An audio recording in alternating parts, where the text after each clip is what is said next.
is the best word to say it, taking turns playing 3 or 4 months at a time there. Wow, what a and show. And they love it that way. And that's a smart thing to do. Instead of having to tour worldwide, I think even Britney Spears is looking for a spot now in Vegas that she can settle down and be at one place and not have to tour and let everybody come to her instead of her going to them. I hadn't thought of it like that, but everybody goes to Vegas, so everybody's going to get a chance to see them. Exactly. At Taylor Hicks, that's the first thing he did. He settled down at Paris, and they signed him to I don't know if it's a 1-year or 2-year deal, but the crowd comes to him, and he gets to stay there and relax and take it easy and live there and do his thing. And puts on, I think it's 5 nights a week he plays, and everybody comes to it, and he gets through and he gets to go home. He doesn't have to, hit the road. That's pretty fantastic. Yeah, and I think Elton John is the one that kind of started that, and which was a brilliant idea. And I just can't imagine him being as big as he is ever wanting to do something like that. So, I mean, it's great for so many of his fans to be able to, know that he's there at a certain time and go check him out and listen to a concert that they may not have gotten to otherwise. Right. Are you talking about Taylor or Elton? Elton John. Oh, Elton, yeah. Now Elton will sit and play for 3 or 4 months at Caesars, and then he'll still go out on the road a little bit, but only if he wants to. It's not something he has to do anymore. Right. And that's what's so good about it. He can call his own shots and do what he wants to, as rightly so, as he should be able to. It's nice to be at that stage in your career. Yeah. Oh, yeah. He can do, and he's very gracious. He's very, very nice. We've met him one time. It wasn't very long. I didn't get to talk to him very much, but he was very, very gracious and nice, and didn't have to be if he didn't want to be. So. Well, don't laugh at me, but I got to get out to Vegas to see Donny Osmond. So. Yeah. Well, check me and Donny and Marie out. In fact, I got in trouble with Marie. Oh no. I got sent over to their show 4 or 5 times, or maybe even 6 times I've been over there. And so Marie saw me, I think it was the 3rd or 4th time, and she came up and hugged me. And so the camera caught us while we're hugging. Well, then my dear wife gets to see that, and she's going like, what's going on? What are you doing hugging Marie Osmond with the look on your face? Relation or what? Well, I had tried to have this look of shock, but it didn't work. I know I had a bit of a crush on Marie when I was about 14, 15 years old. Who didn't? Donny and Marie show. Goodness. And she still looks fabulous. They're both as nice as they can be. So again, if you get to go to my website, you'll see the pics on there and see exactly what I'm talking about. And that's absolutely amazing. Probably the funniest one was I go to a lot of the fights out in Vegas, boxing. Okay. When boxing was boxing, there's not much boxing anymore. But I was sitting at I think I was at one of the Mayweather fights. Do y'all know who I'm talking about? Okay. Yeah. I was sitting in one of his fights, and in between the rounds, you have to sit down. You can't stand up when they're fighting, so you don't block anybody's view. And Paris Hilton happened to walk up, and I was sitting by Mark Wahlberg and one other star I can't think of. Oh, Jeremy Piven. I don't know if y'all know who he is. Mm-hmm. Yes. So I was sitting by them, actually sitting in between them, and she was over talking to Mark Wahlberg. She wasn't talking to me; she was talking to him. Well, anyway, so the bell rang, and one of the people there on the aisle said, "You got to sit down. They don't care who you are, because there's so many stars there that there's nobody there other than Muhammad Ali. There's nobody there that's above." That's above God. Right. So they were telling her, "You'll sit down. And she sat down right on my knee, and my friend in front of me had a camera and turned around and snapped a picture of me and Paris Hilton sitting on my knee. Oh, my goodness. This was, and I had a total look of shock on my face And and so of course my wife saw that, and it's like, no more fights. that's the end of it for you. Oh my goodness, there's one for the family album. No, I'm just teasing. She understands all that stuff how it goes on. It's extremely innocent, I promise you. Right. Absolutely. For good stories. So, absolutely. So we talked about a lot of the really well-known people you've met, and just want to focus back in on indie artists. What kind of advice would you give out to those who are just starting out in the music industry, and is it ever too late to get started? Well, no, I don't think so. No, I in fact, I know some guys in their 60s that are. Now, it doesn't mean that they're just learning to play guitar or something like that. You can do that, but you're limiting your chances on how far you're going to get. But if you've already been doing it and you just never really decided to expose yourself, but you've got talent and you know how to play and you know how to sing, or you know how to write, even if you can't sing, and you just decided to get out there. The way it is now, the technology, you can get started and get a following going. And if you can't sing, at least you can write. Yes. And hopefully some starving artist that's out there, even being an indie artist that can't write so well, but it's got a voice like an angel, they're looking for good songs. All right. So yeah, so to answer your question, Mike, no, I don't think you can be too old to do that. That's reassuring. So there's always a way to put something together at whatever level. Back in it's not the old days anymore. I mean, at least not to us. We're all the baby boomers, and we're all doing stuff different. And who would have ever thought the Stones and McCartney and everybody and the Eagles? I mean, they're all getting up, on up there, and they're still just rocking like they did in their 30s and 20s. Mm-hmm. Right. And they're filling up stadiums.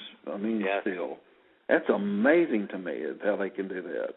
Eagles they can fill up a stadium as big as you want to get 3 nights in a row if they wanted to.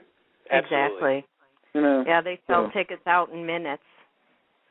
Yeah, you're right, Pam. They can sell out of the American Airlines Center over here in Dallas. They can sell it out in 3 minutes.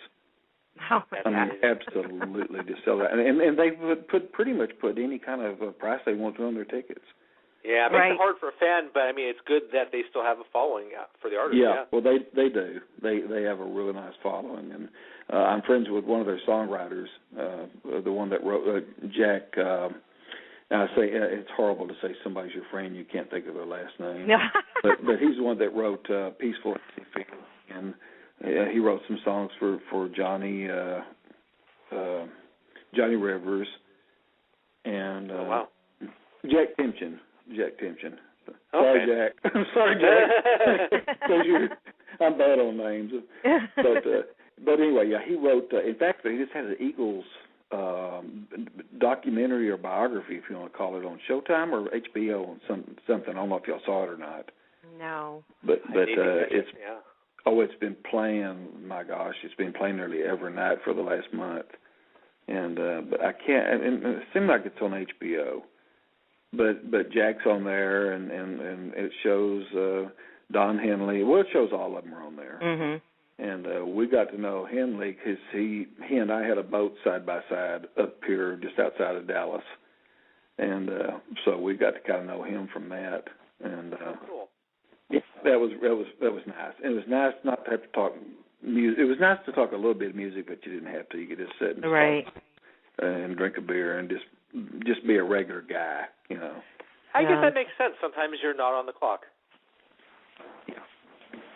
I have a question for you. I have a friend that manages indie artists, and one of them wants a song that they've written recorded by a major rock star or whoever, Mm-hmm. How do they get that person to listen to that song? Do you have any ideas?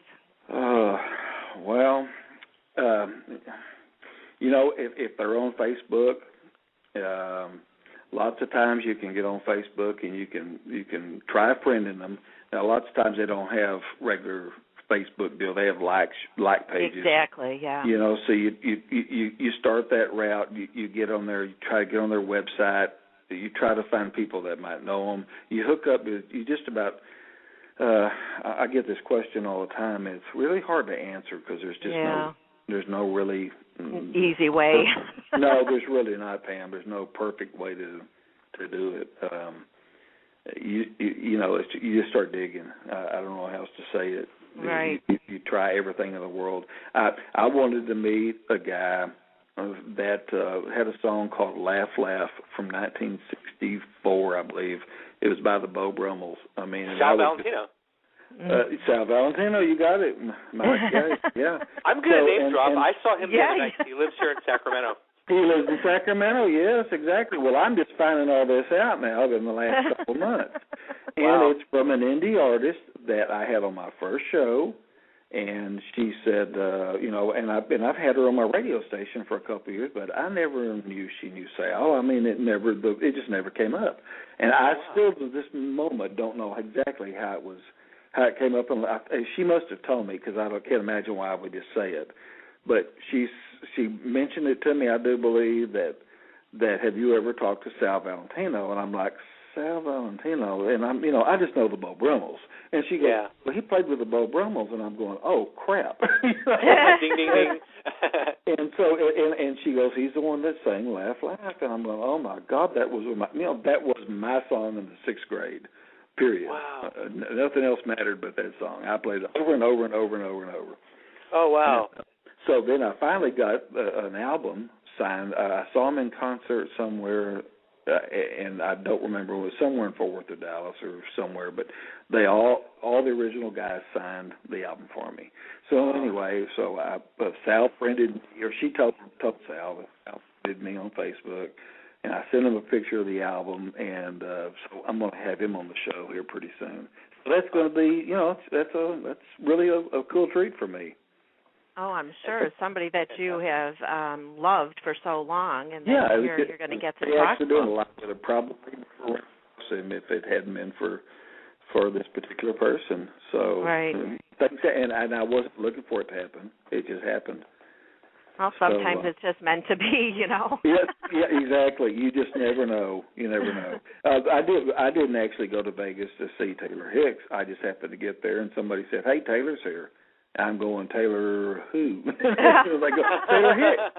And I'm going, oh, man, well, that's something kind of neat. Where's he at? And they said, down the hallway, you know, playing tonight. And I'm going, well, okay. And they said, do you want to go meet him? And I said, well, sure, why not? You know, and that's how that happened. Nice. Oh, that's so cool. Mm-hmm.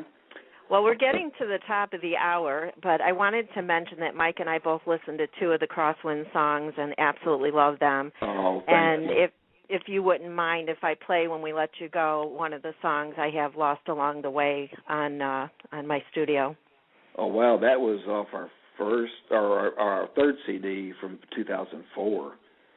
That's well, they're great songs. Did you write both of them? Thank you. I'm surprised at that. Well, I mean, we did get good reviews on some of those songs. Now, our last CD was The Dark Side of Day, which came out a couple of years ago, and we got some big time reviews on it. And there was a song on there called Superhero Rock Star and Two Lovers and Take Me Home Tonight, I think, for the three big, if you want to call them semi-hits that came off of that CD. But Lost Along the Way was a good one off the Hot Acoustic Night CD. Yeah, the other one we listened to was Superhero Rock Star, but I only uploaded one song. Yeah. Well, I appreciate you playing that, Pam. It was very nice of you. Oh, you're welcome. I want listeners to hear that you can also be in a band besides helping all these other ones out. Well, all the other kind of funny that I don't know how much time we have here, but the kind of band we're not a touring band. We don't play on stage anymore. I stopped that many years ago, and but we do play and in studio. We're like Steely Dan used to be. We just play in the studio and then put our music out. And that's our following.